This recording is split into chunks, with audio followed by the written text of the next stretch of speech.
good morning to our members and our guests. If you don't know me, I am Rob Mustin, President of the Military History Society, and welcome to our November lecture. If you don't know, we have our lectures here every first Saturday of each month. This is our second last one for the year, and in December, obviously. But we have a huge lineup for next year, so we'll be publishing those later in the year. If you would like to become a member, all you need to do is go onto our website and work your way through that form that is located there. If you're having problems with that, just give me a buzz and I'll work it through with you. Before we start this morning and introduce our speaker, just a bit of an announcement. Every year we try to organise excursions, and we try to do 2 a year. Our second excursion we're planning to do will be on Sunday the 17th of November. It's one that we are organising through the North Fort Tunnels Association. Many of you may have done that yourself, but it's something that we are looking forward to organising and have you attend. We have booked the 1 o'clock session, which goes for an hour and 45 minutes through the tunnels, and that will be directed by a member of the association there leading us through the tunnels. We are asking that if you would like to attend, that you meet us at the centre, and then we can go from there. So there won't be any transport to the North Fort, so we were going to meet there. Now I'll send these details through our email, so if you remember, you'll get this as an email. If you are a guest and you would like to attend, you're most welcome. The cost at this stage is $11 per adult, $8 per child under 12, and $8 for seniors. And we would pay once you get there, so you don't have to pay in advance. If you would like to attend, we will pay, but we booked a group to go through. So that's on the Sunday, the 17th of November. So put that in your diaries. Just a quick announcement. Just heard that there's an exhibition at the Victoria Barracks. I don't have a lot of details, but I do know it's in relation to our veterans who have either tragically fallen in most recent conflict or have been disabled due to their injuries. It's this Saturday, that is today I believe, and next Saturday. You do need to book ahead. So if you are interested in attending that exhibition, that's at Victoria Barracks, and as you know, you need to access at the back, at the rear of the barracks, opposite the stadium. Right, just a quick announcement, but if you need to know more, I know someone here in your audience would like to give you that information. Alright, so can I now take the time to introduce our speaker. Very fortunate to have Dr Michael Tyquin joining us this morning. Michael is a former Army officer and is a consulting historian based in Tasmania. He joined the Army in 1982 as a reservist in the 419th Prince of Wales Light Horse. Subsequent affiliations include the University of Melbourne Regiment, 5 Field Ambulance, HQ 3rd Division, Timor-Leste, and ADF HQ. Michael has been widely published in spheres of military, medical, and social history, with 13 books and numerous journal articles to his credit. He's also the author of Sudan 1885, published in 2015 as part of the Australian Army Campaign series, and that is the topic for this morning. So we put our heads together and welcome Dr Michael Tyquin.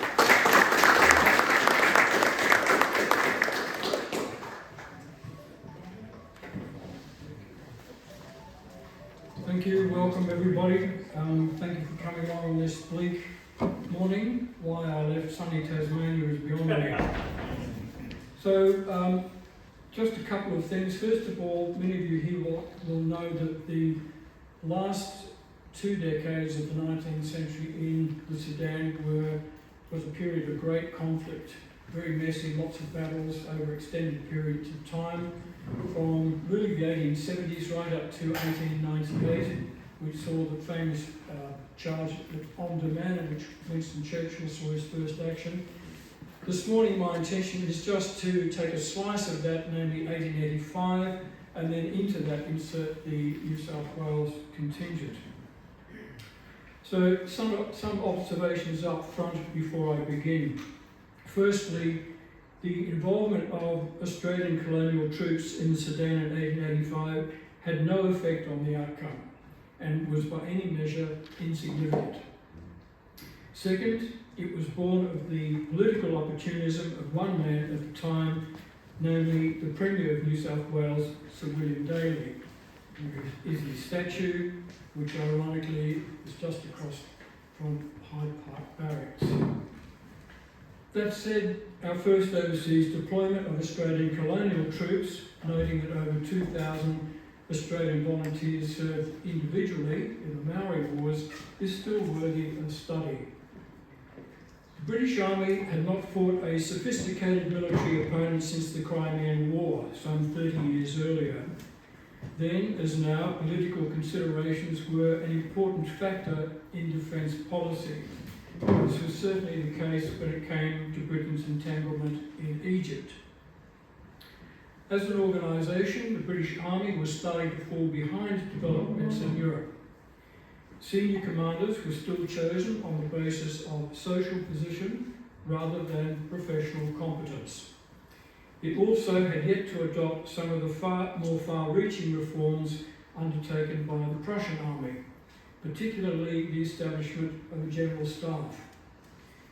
The adverse effects of the absence of this relatively simple but highly effective evolution in organisational thinking soon became apparent in the planning and conduct of operations throughout the Sudan.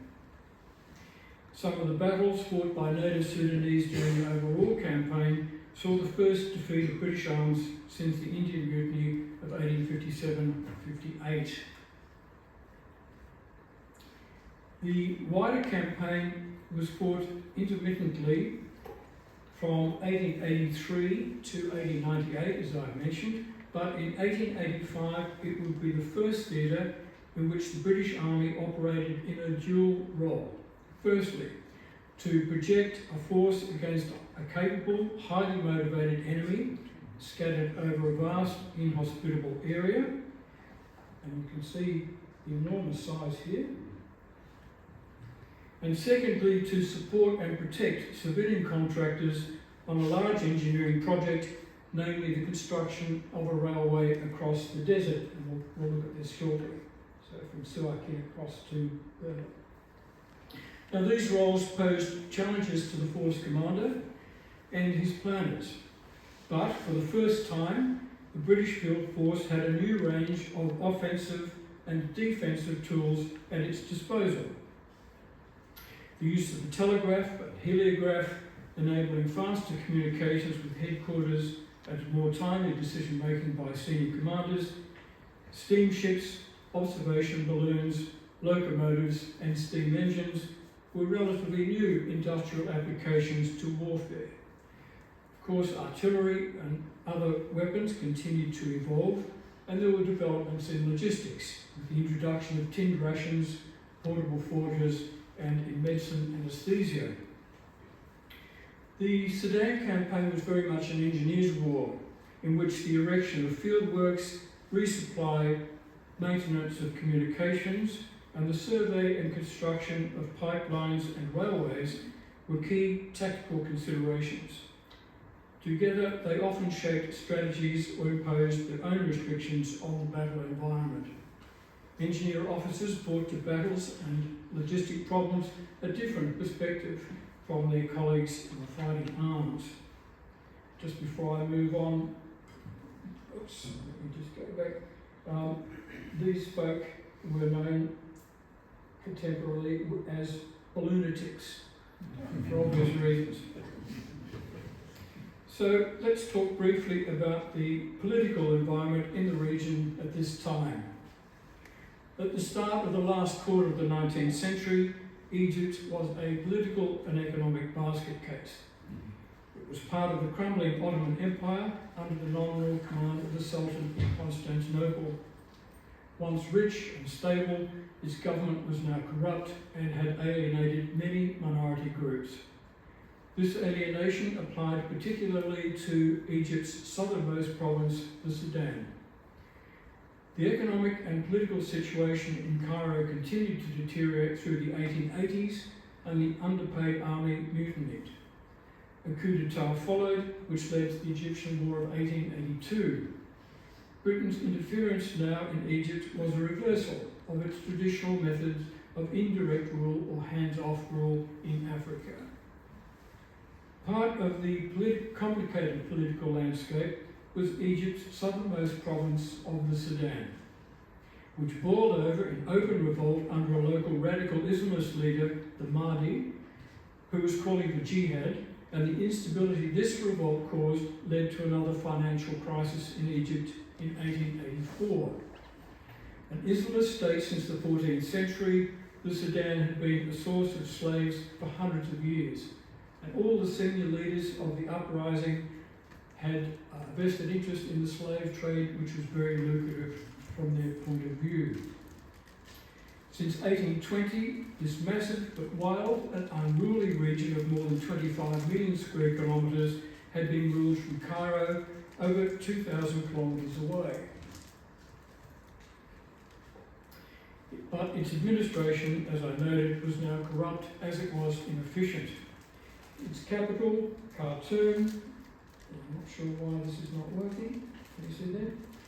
Was situated strategically near the confluence of the Blue and White Nile rivers, and it had been the provincial seat of government since 1838.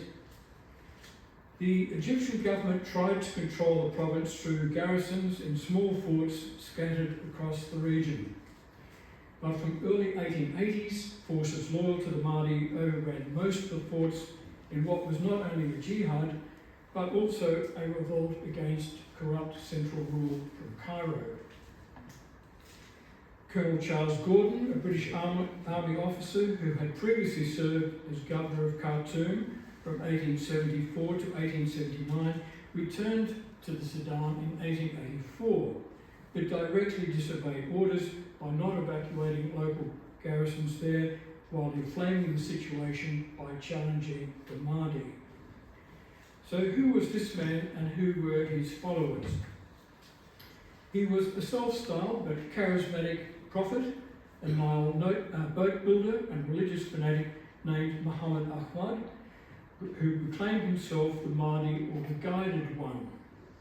From the 1870s, he had vowed to drive out all Turks, Europeans and Egyptians from the Sudan while maintaining the province as an Islamist state. An autocratic figure, he rapidly gathered a huge following and called for a holy war. His warriors, also known as dervishes or nicknamed fuzzy wuzzies by British troops on account of the way they wore their hair, generally came from the dominant Haddanoa tribe. And you might take note of the weapons, which will feature shortly.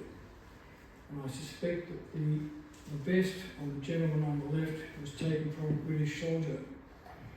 The Mahdi also had a second in command, one Osman Digna, a former fruit merchant and later slave trader.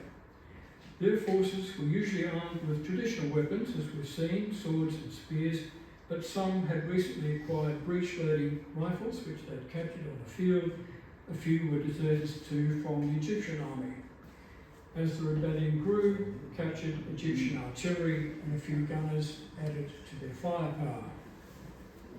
During 1883 and early 1884, authorities in Cairo undertook several unsuccessful campaigns against the Mahdi. Two Egyptian forces under former British Army officers, seen here in the centre, Valentine Baker Pasha and William Hicks Pasha, were routed on the 5th of November 1883 and a second force on the 4th of February 1884, both forces comprising about 10,000 troops. These were truly slaughters on a huge scale. So these events signalled the beginning of a decade of chaos in the region. Their losses could be traced to poor intelligence, incompetent command, lack of water, or poor management of artillery assets. You see here in the background the port of Sudan, which we feature very much in our story a little later on. A patient man, the Mahdi could exploit a tactical situation by bringing to bear a massive and very fast attack on an unwary opponent. Invariably, this would catch the enemy off guard, so that the Mahdi's troops could exploit the resulting surprise and panic. Fanaticism, canny leadership, and highly skilled guerrilla tactics became a potent military mix.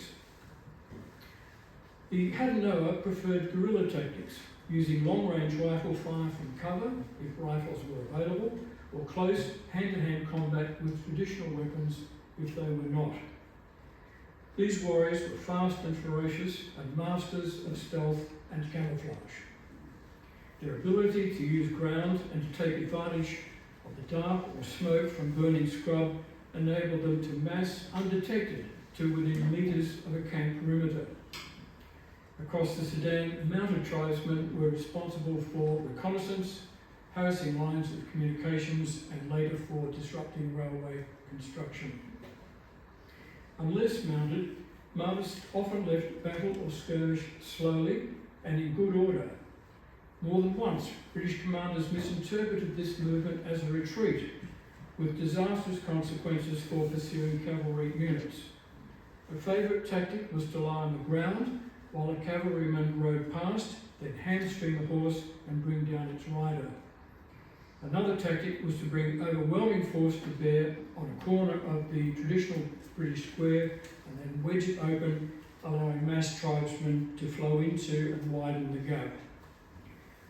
After Gordon was besieged in Khartoum, Queen Victoria, the public outcry, the press, and the threatened resignation of the Secretary of State for War in Britain forced the hand of the British government. At the last moment, and I say the last moment, and after much indecision, a reluctant Prime Minister William Gladstone approved the budget for a relief expedition. The murder of Gordon in Khartoum on the 26th of January 1885 saw outpourings of grief across the empire, but his death was largely of his own doing. The seeds the British Army's campaigning here were now sown. A 6,000-strong Egyptian army under its new commander-in-chief, Major General Sir Evelyn Wood, VC, had deployed to the Sudan in December 1884, and its first significant action was in support of a British force at Abu Klea on the 17th of January 1885. Now, if you want a better idea of how this action was fought, you can watch the movies, The Four Feathers, here the 1939 still from that movie, produced in 1938, shot in the Sudan using the East Sussex Regiment, or the more recent and I suppose more romantic version in 2002. I'll put this up because it gives you an idea of the terrain we're talking about generally. However, the difficulties did not end once the formation of a field force was authorised. As there was no general staff, it was difficult for an army commander to collect and analyse information and intelligence, prepare operational reports and operational plans, identify and select qualified officers, and then liaise with the Royal Navy and plan logistic support. A big ask, even now. Senior commanders like reform-minded Adjutant General Garner Wolseley had little choice other than to select their own trusted circle of commanders and staff officers based on personal friendships, proven qualities and experience. While this was a hit and miss method, it seemed to work throughout this campaign. If you'd like to know more about British generalship in this area, I would commend the 2009 book Victoria's Generals by Colby and Beckett. So, what about British infantry? In the British Army at this time, infantry regiments doctrinally consisted of battalions, each of which had 8 companies of 120 men each. Cavalry regiments had 4 squadrons each of 113 men, while artillery batteries had 137 men. Most of the troops deployed to Egypt and Sudan before 1885 were sent as part of small expeditionary forces. They were organised in brigades of formation much too small to deal effectively with a ferocious and mobile force such as the Mahdi had at his disposal. In Europe, the traditional square and file formations that had delivered withering volley fire for over a century were giving way to more sophisticated tactics. In a moment, I'll drill further down into the famous square formation. Many countries had closely studied the tactics used in the American Civil War 20 years earlier and had found them wanting. In colonial wars, however, Britain's army still employed the square against tribes that generally were poorly armed and disciplined and had limited means to sustain a force in the field.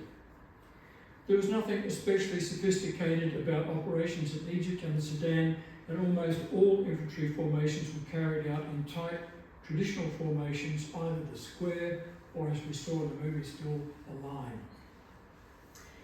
So by 1885, the traditional British square could more accurately be termed as an oblong or quadrant. The formation was probably the only one Imperial forces could use here, given the type of enemy and the terrain.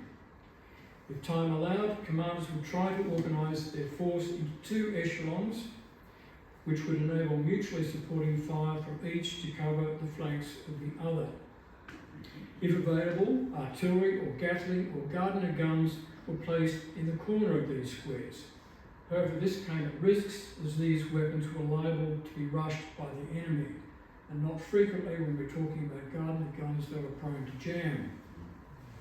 At the Battle of Abu Klea, which I referred to in January 1885, the British square of 1,400 soldiers under Major General Sir Herbert Stewart, 2 deep with a frontage of 350 soldiers, was partly penetrated, as the Mahdists did not take long to identify this as a key vulnerability in the British tactical formation. There, the rear face of the square was opened, causing one of the flank forces to face about to meet the inrushing enemy. Tribesmen therefore were quick to identify the weakness in the square formation, namely its corners. The other weakness in using a square, which we saw in rather than a line, which we saw earlier, was the difficulty of organising an infantry charge from it. As most artillery and small guns in this campaign were pushed or pulled by hand, the square, any square, could rapidly become disorganised due to rough ground, poor visibility due to burning scrub, which was a favourite tactic of the enemy, or the slow speed of artillery moving on one of the sides of the square. A word about cavalry, which was used, of course, traditionally in its traditional role as a screening force to provide reconnaissance, to protect or provide escorts for artillery and supply convoys, or was deployed as part of a small force. Mounted units fought alongside or accompanied the New South Wales contingent on its sorties from Suakin in 1885. Mahdist tribesmen preferred to attack in loose formations with both foot and mounted warriors. This also enabled them to use their formidable speed. But where the combat was against another mounted opponent, however, British cavalry usually came off better. Throughout the 1880s, hussars were generally employed as a screening force or as scouting parties, and armed with sabres and carbines, and less frequently with lances. These troops were not such effective skirmishers as mounted infantry. Mounted infantry was also used here, and for the first time, a camel corps was raised. Its advantage enabled infantry to move quickly into an action, dismount and engage the enemy using standard infantry tactics. but it had its own logistics challenges in procurement, forage and veterinary care. The Royal Navy also played a key role in 1885 by securing coastal facilities along the Red Sea, the coast against the Mahdi's forces. Wolsey advised the British government to send a fleet to Suakin as a demonstration of force and to deceive local tribes into thinking that a landing was imminent. The presence of warships at Suakin could also curb Osman Digna's influence and reduce the threat to the port itself. For example, a naval brigade with its main weapon, the Gatling gun and the Gardner gun, was instrumental in saving the day in not one but two battles. So by 1885, the Mahdi controlled a vast area which we saw earlier on the map. But the area that we will focus on was basically under control of Osman Digna and his forces. Before he learned of Gordon's death, Wolsey had divided two simultaneous operations to capture Khartoum. However, this strategy had real constraints. The city had to be captured by the onset of summer, after which Wolsey believed that losses from disease and heat would be unsustainable. Summer also meant that the level of the Nile dropped, which made navigation impossible. Just ignore the red line here, which shows a railway line which was constructed much later, but the other features are accurate.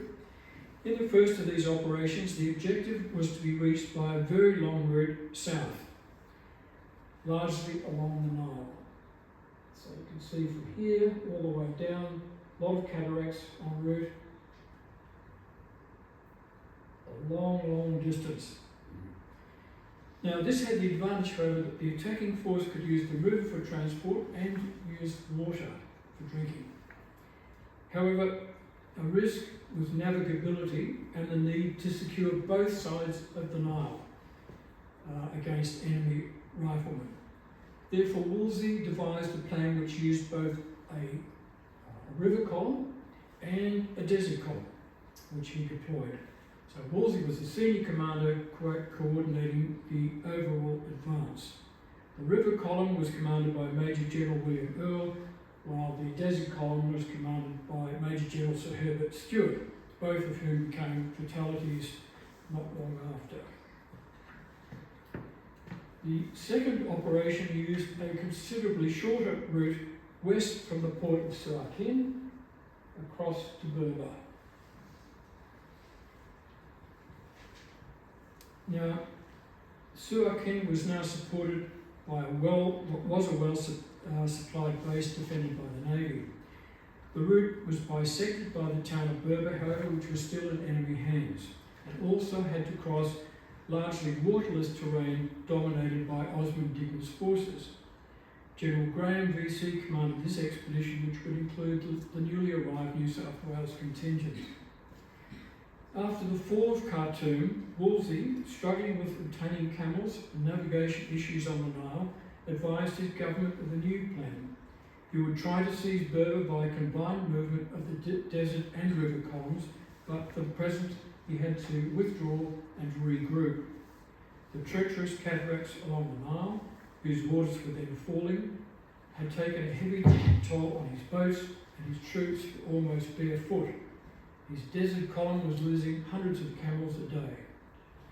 However, in the east, on the coast of the Red Sea, there was now a naval force of 7 British warships on station near Suakin, some 530 kilometres north-northwest of Berber. Despite some moves from London to send a military force there, nothing happened until news of Gordon's death was confirmed. Wolsey then asked for the dispatch to Suakin of a force of 3 cavalry squadrons, 4 infantry battalions and a battery of the Royal Horse Artillery then in Cairo. This force was intended to crush Osman Digna. Okay. So here's a closer shot of the port. Very, very tiny, as you can see.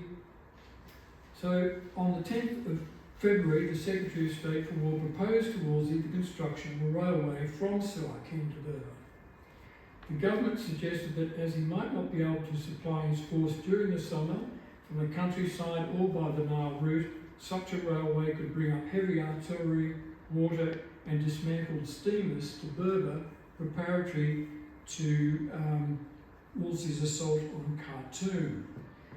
So by early 1885, a very sizable imperial force had converged on Suakin. But despite sustaining serious losses in material and men, Osman Digna was still a force to be respected. In January 1885, Wolseley gave General Graham his operational orders. With his force of 13,000 British and Indian Army troops, Graham had three tasks. First, to defeat Osman Digna. Second, to seize and occupy the area from Suakin to Berber, thereby protecting the railway being built along that route. And thirdly, to link with Wolseley's force, which was advancing south by land and water to occupy Berber. Now, Suakin had several advantages as an operational base and therefore a target for Osman Digna's marauding troops. The garrison had lost casualties almost every night for months because it was easy for tribesmen to infiltrate the perimeter at night, bypassing sentries to slit sleeping soldiers' throats or to mutilate them, and generally to unsettle the garrison. Surviving letters from colonials there testified just how effectively the Fuzzy Wuzzies put the wind up the troops. Just let me go forward, go back a bit, sorry for the hiccup. Okay, here's Graham. Once Graham arrived, he ordered wire barricades to be thrown up, ditches dug, earthworks erected and ship searchlights used as part of a defensive posture. Clearly here you see the engineer officer coming to the fore. This effort was supported by almost 2,000 troops rostered for guard duty every night, and this strain would soon tell on the garrison. The first task of Graham's Chief of Staff, Major General Sir George Graves, was to ensure a supply of potable water. As the railway line was pushed out of Suakin toward Berber, water was carried on railway trucks, which is logical, but most of the water was carried by camels carrying water in 57-litre tins to support the bulk of the deployed force.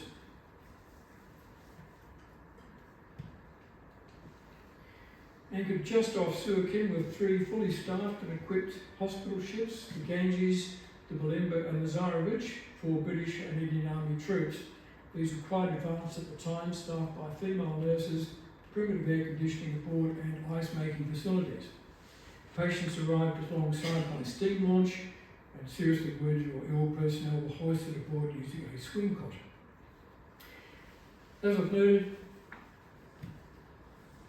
Graham had been ordered to begin the construction of a railway line to Berber, following the traditional caravan route across the desert. But for Wolseley to have any chance of relieving the siege of Khartoum, he had to have a secure supply chain from Suakin. The plan was that a railway be laid as far as Ariad, 160 waterless kilometres short of Berber. All necessary plant and material were then to be assembled at Ariad so that once Berber was captured, the line could be completed. By this means, the final stage of Wolseley's advance on Khartoum was assured. Or was it? Apart from the security issue, construction was relatively easy, for no bridges had to be built and there were no steep gradients. Engineers had estimated that to lay the required 386 kilometres of track would take about 6 months, assuming no delays. Given the resourcefulness of the Mahdi and Osman Digna, this estimate was wildly optimistic, particularly as Berber was still in enemy hands. Typically, and some things never change, there was some confusion in London as to what gauge the track should be. Before the contract was let, it had been suggested that the gauge be 1 metre. Now there was a good reason for this, to use this in the Sudan. There was a large pool of experienced railway construction workers in India who were used to working with this gauge, and they would be less affected by Sudan's heat. Unfortunately, there were no excess stocks of construction material and rolling stocks in India, So consequently, when he received his instructions on the 20th of February, Graham was informed that the contract had been let to construct a 4-foot 8.5-inch single-track railway, standard gauge, but in the event, civilian contractors proved unequal to the task and there was massive profiteering back in Britain. Surprise, surprise. Enter the 10th Railway Company Royal Engineers, which landed on the 7th of April at Suakin.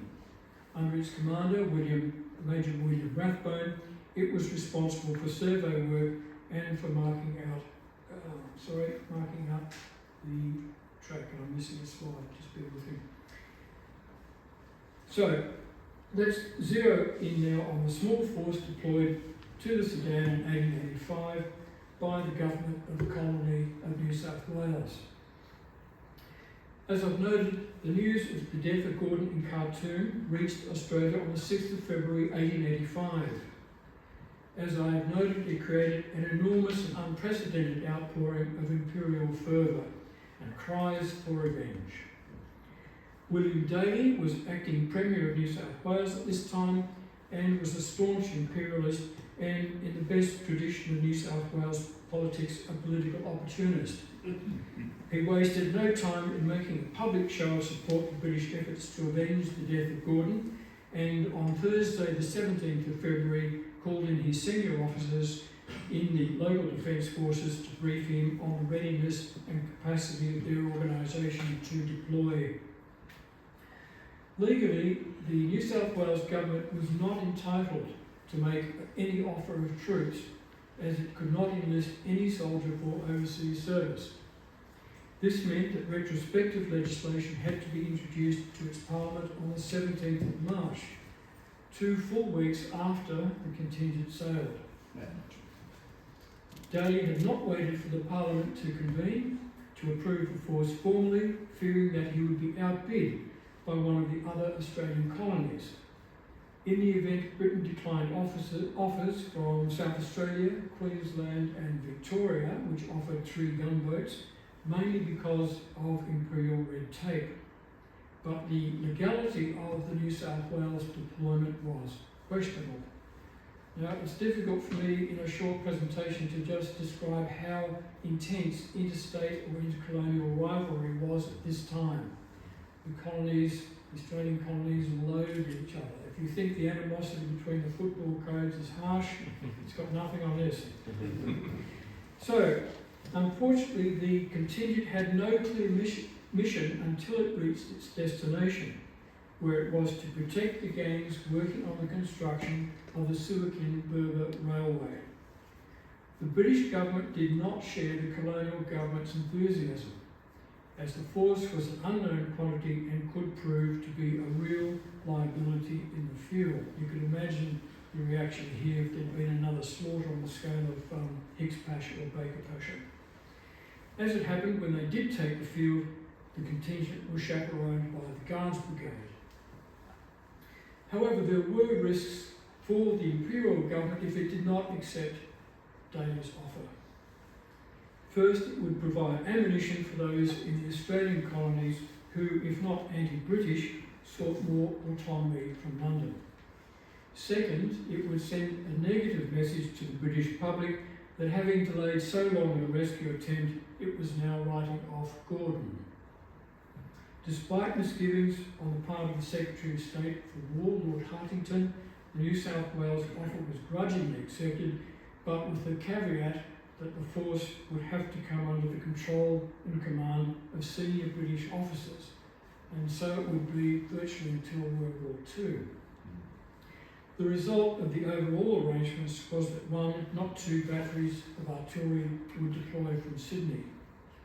The original deployment plan envisaged a force of 1 infantry battalion of 522 men and 22 horses, an artillery battery of 209 men and 172 horses, which constituted a quarter of the New South Wales permanent and reserve forces. Here in Sydney, barracks and recruiters were overwhelmed by a massive public response as men clamoured to be enlisted. Not all were successful, and of the first group of 143 volunteers who arrived at Victoria Barracks, 23 were rejected on medical grounds, I suspect because of poor dentition. A 48-year-old former British officer and Crimea veteran, Colonel John Richardson, was given command. In the event, artillery was used relatively sparsely during the Sudan Campaign. Big guns were heavy and required much labour to transport them even over short distances. They had a large logistics footprint and diverted infantry or cavalry to guard them. Engineers such as General Graham, the British commander at Suakin, appreciated this readily enough and sacrificed firepower for lighter guns which could still be effective in desert country. The 2.5-inch rifled muzzled loading mountain screw gun used in the Indian Army could be mounted on camels and brought into action fairly quickly and was used extensively across the Sudan. This particular piece is outside these Royal Sydney Yacht Squadron headquarters. They were used in a number of battles in the Sudan, including the battles of Al Teb and the First Battle of Tamai. The New South Wales Command, therefore, was advised that a 6-pound, 9-pounder battery of 0.3-ton guns, complete with ammunition and limbers, would meet the contingent on its arrival at Suakin. The 9-pounders were muzzle-loading guns of 3-inch calibre set into field carriages. They had a maximum range of 4,000 yards and a muzzle velocity of 1,391 feet per second. Of the New South Wales infantry who were about to deploy, over 1/3 had previously served in the British Army or the Royal Navy.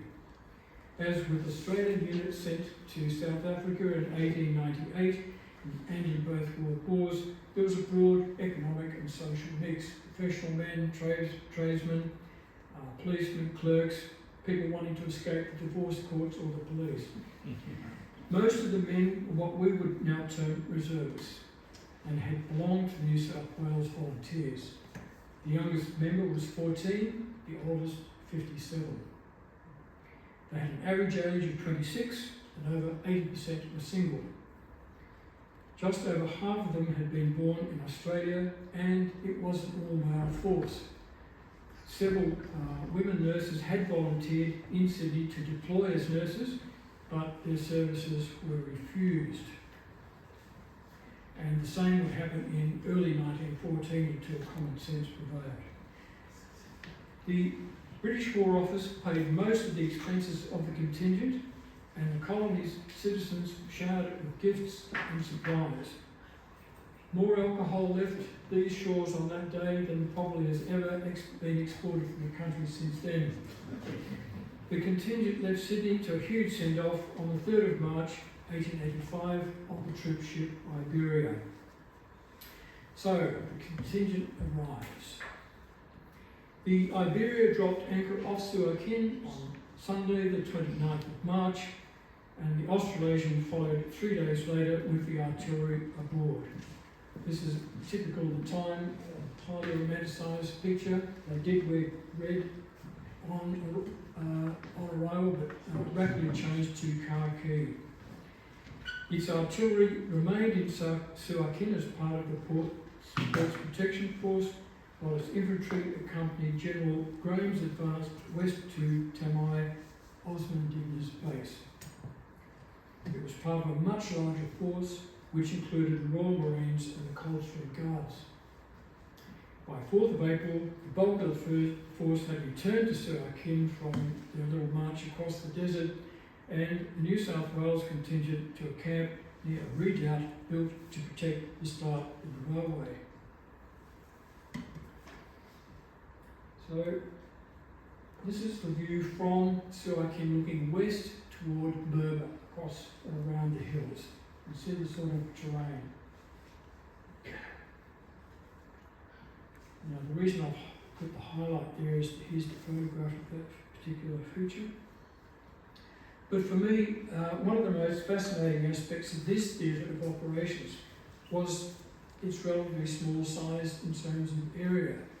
3 major battles were fought in the distance from here to Rockdale. I mean, we're talking Suakin to the engagement. Despite the cast of thousands on both sides, most of this action, which included 2 significant battles, was fought less than 50 kilometres from the port. For the first few months of 1885, British forces moved back and forth across the desert over that 50 kilometres or so, proving that Osman Digna still commanded the territory. These were all attempts to secure a route for the railway.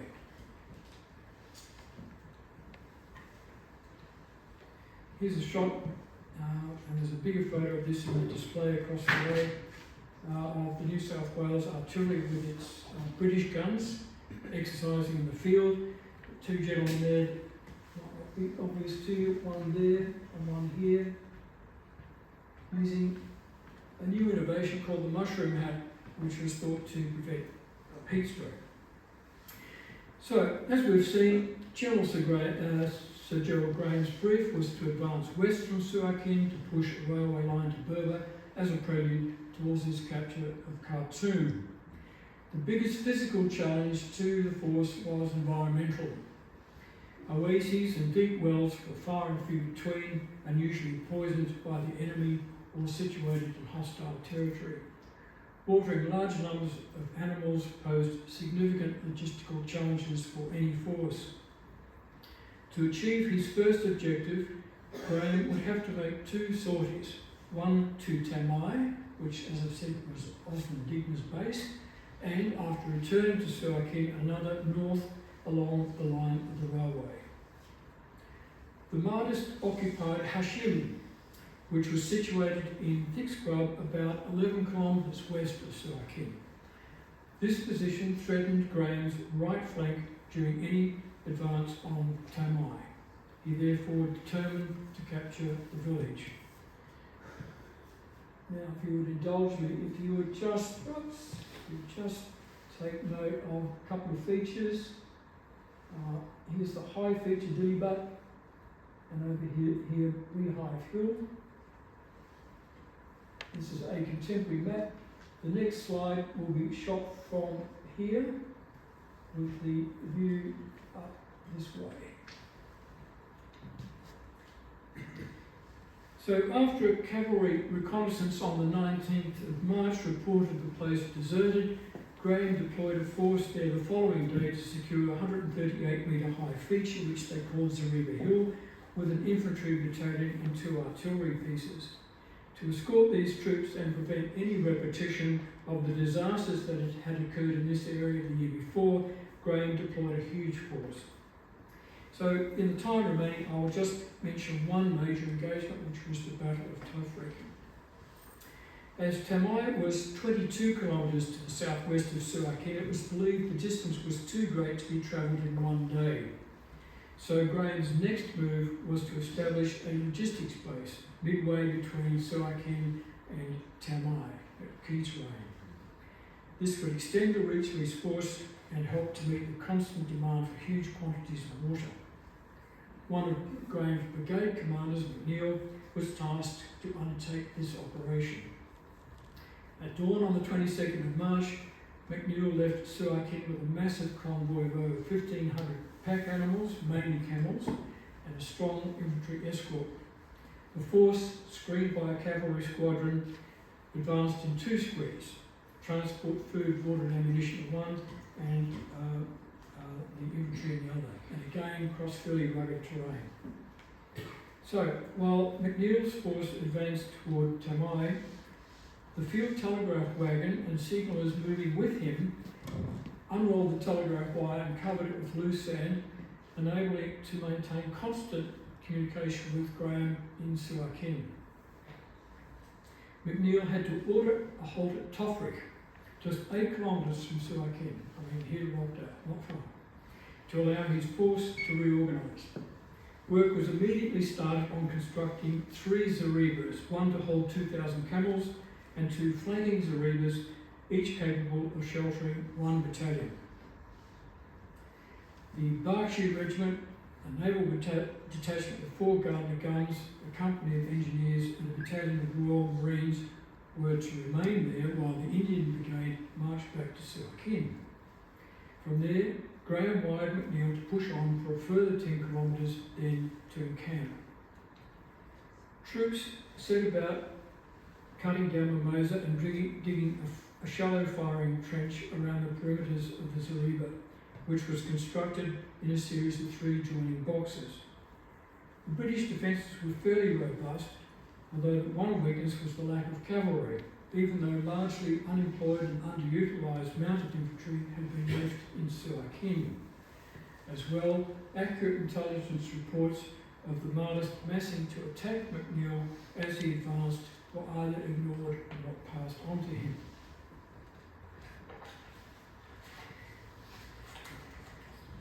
At about 2:30 or 14:30 hours, with defensive works only half complete, word came of the enemy rapidly approaching in force. The troops were surprised by enemy fighters who managed to swarm over large sections of the Zareba. The attack focused mainly on the south and west sides of McNeill's position. Once the force was engaged, Graham was alerted by a telegraph.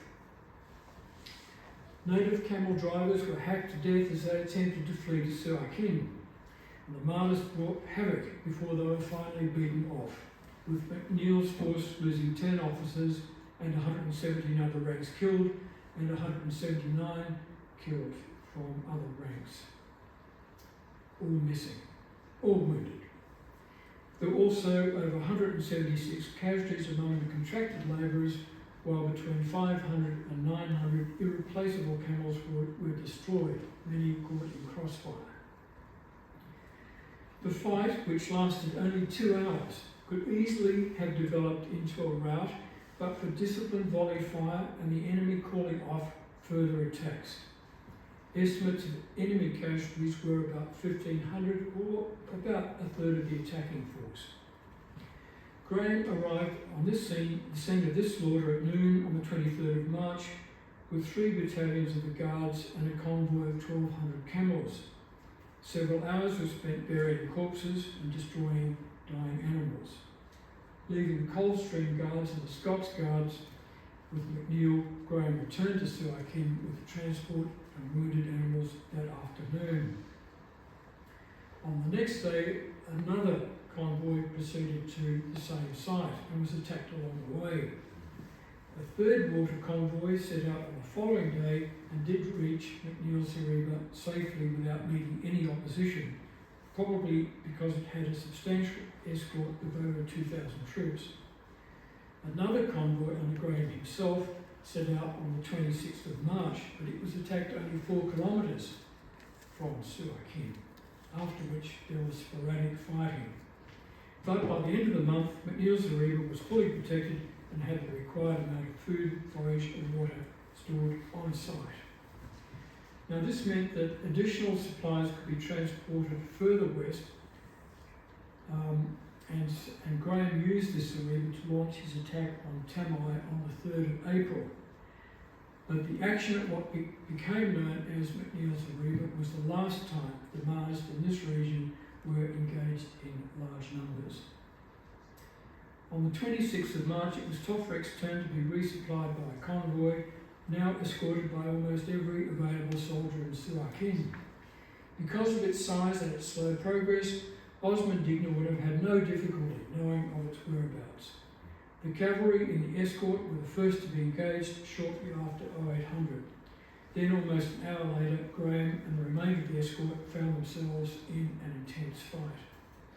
As the Marlists made repeated attacks on his square, it could not move forward. And it was not until the arrival of 2 guns of the Royal Horse Artillery, which had been called forward from Suakin, that the scrub ahead of the rest of the force was cleared with Osman Digna's warriors. The square then resumed its slow advance to Tofrek with no further interference. Reconnaissance on the 1st of April by a mounted party, however, found there was still a sizable enemy concentration, estimated at between 6,000 and 7,000 men at Tamai. The general expectation was that there would be a full-scale battle to which Osman Digna would commit the bulk of his force and allow the British to destroy it in detail.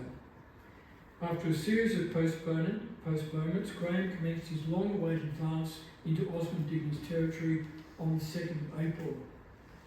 Water supplies had been sent to Tokvik to sustain this larger force, but by now Mahdi's forces withdrew from Tamai and Hashin to safer areas in the hills.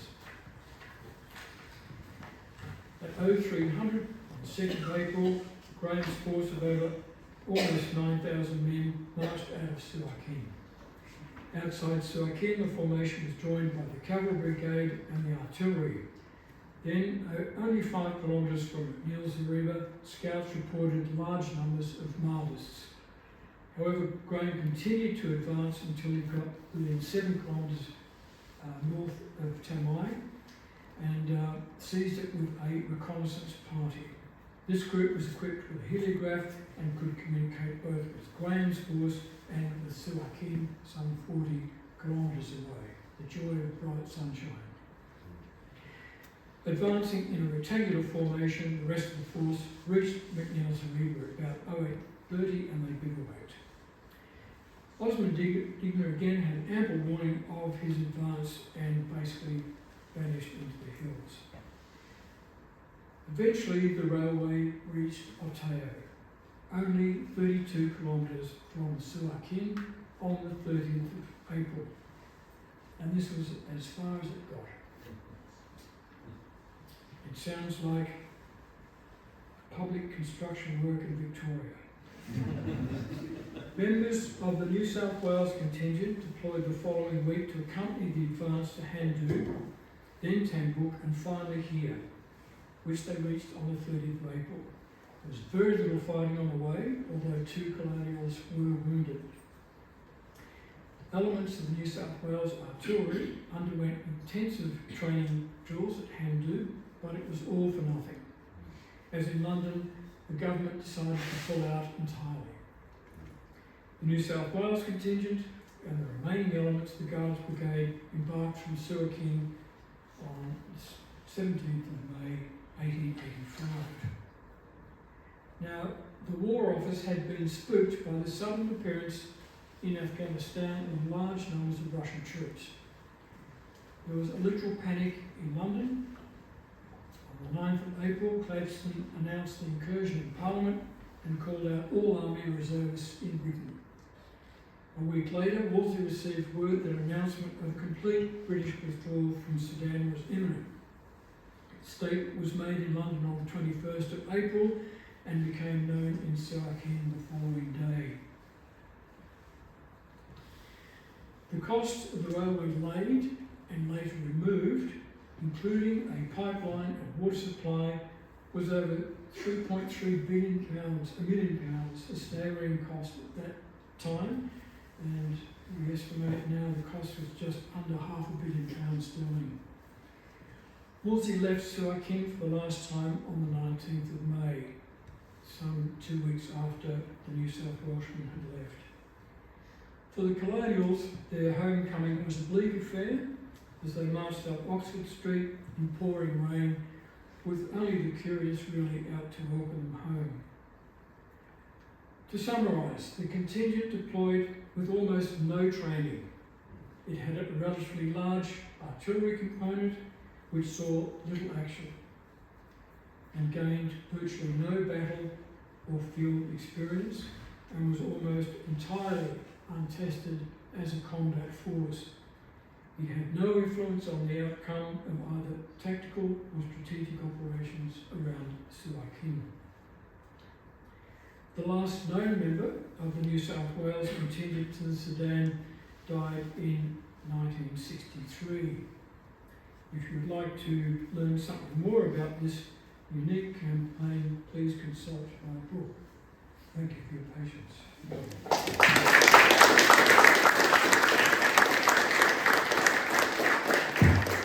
We have got time for questions. Would anyone like to begin? Still awake. The Mahdi's logistics, how does he run his logistics system? Very likely, as they still do. You eat and drink what you carry. They had access to all the oases. They ate very sparsely from the land, something that the British bushcraft. What about water, which seemed to be, Well, they like, you know, our Aborigines, they knew exactly where to source water and what time of the year. And of course, all the wells in the British controlled areas have been basically put out of use by poison throwing dead on them. To segue to that question, I was wondering, right at the beginning you showed the size of the Sudan. How on earth did the Māori actually communicate with all those people over that huge area to start with, to get his message A across? bit like Afghanistan, they would bring in, the key leaders would bring in the tribal leaders. You know, word gets around, we need you to meet it wherever. And they would have a big sit down. And of course, their messaging system was very effective. The organisation under Māori was very, I won't say sophisticated, but extremely effective. Tribes were broken down into almost formations. Each had a distinctive colour in the field, so people could, you know, leaders could communicate, discern, well, that's my tribe, and so forth. So they functioned very well. But as I've mentioned, it was mainly guerrilla tactics, and this was their forte. So communications generally were put across relatively small areas because they didn't engage across the whole area. There would be an engagement here and here, often simultaneously, which caught all the British and Egyptian garrisons off guard. There's no way you could cope with so many simultaneous attacks. So it was a very clever system. And of course, the Māori had the added distinction of being particularly charismatic. I mean, it would have been interesting to meet the man now, but it's something that the British commanders underrated for most of those last 2 decades. Just a statement, Colonel Richardson, who was the contingent commander, was the, later as Major General Richardson, was the founder here of the Royal United Services Institute in New South Wales, and was buried at Waverley Cemetery. So his details are in our library just across the hall. Thank you. I believe 2 medals were struck after. Yes, the Godive Star, which Australian contingent was eligible, and the Nile Expedition medal. So one has a blue and a white stripe with a silver medal, solid silver. The other has a dark blue rim with a bronze star. How would they have been distributed? They were presented here formally a couple of months after the contingent returned in Victoria Barracks. Sir, 2 questions. Did you pay extra? Sorry. balloons, were Yes. they any use of giving warning of Māori's troops advance? Now, I anticipated your question, so if you bear with me, there'll be a short announcement. On March the 24th, the balloon attachment, which as I mentioned were called Light Infantry Balloonatics for obvious reasons, of the Royal Engineers, or part of the engineers, went aloft for the first time in this campaign, filled with compressed hydrogen from cylinders and tethered to a cart lumbering along in the centre of the square, one of those squares that we saw. The balloon drifted up to a height of 120 metres. The observer, using penciled messages, attached to loops of ropes that were slid down a cord to report enemy movement. The challenge for the ground crew with the horse and cart was to keep the horse team moving steadily over uneven ground, because any sudden jolts would cause the tether to break and, like a party balloon. But because of their excellent eyesight, local Arabs were used as observers. They would see 4 to 5 times the distance of the average British soldier, with an effective view out to 45 kilometres. Were they effective? Yes, Yes. yes, absolutely. Well, as you know, intelligence is everything. Unless you go to Parliament. John? Is there much patriotic fervour in New South Wales? Enormous. It's enormous. Absolutely enormous. There was sheet music written for it. It was just unbelievable. And as I mentioned, the private contributions to the contingent going out in terms of alcohol, cigarettes, chocolates, you know, portable baths. I mean, you know, blow-up chandeliers. It was just amazing. Most of it couldn't be used, but the patriotic fervour, some of it caused by getting one up on Victoria, was just stunning, seriously.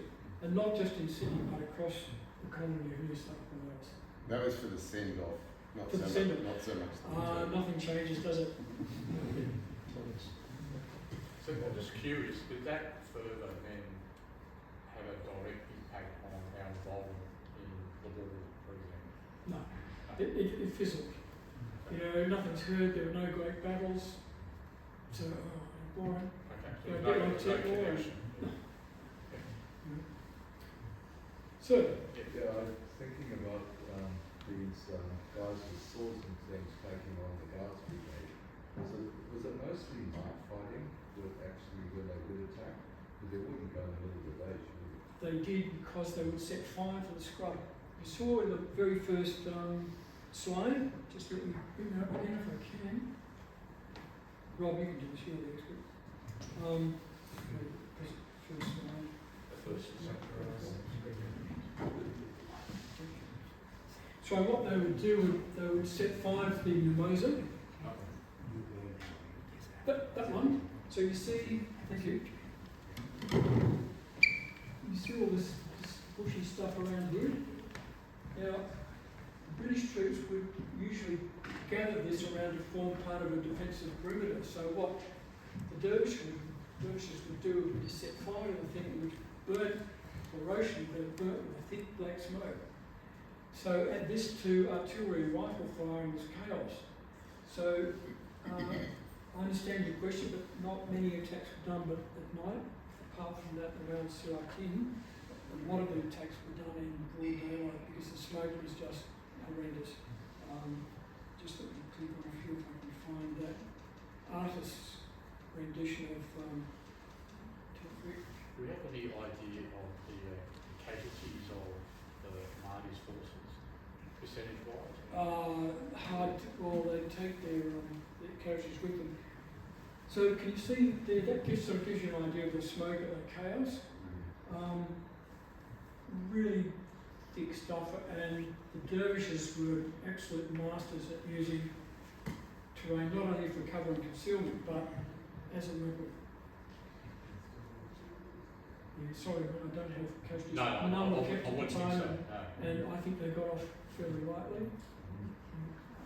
Madam, Were there any famous war dogs? say again? War dogs? Any? Yes, 3 correspondents were deployed with the New South Wales contingent.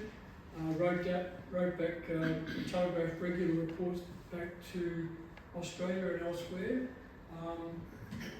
Most of the surviving photographs are pretty grainy.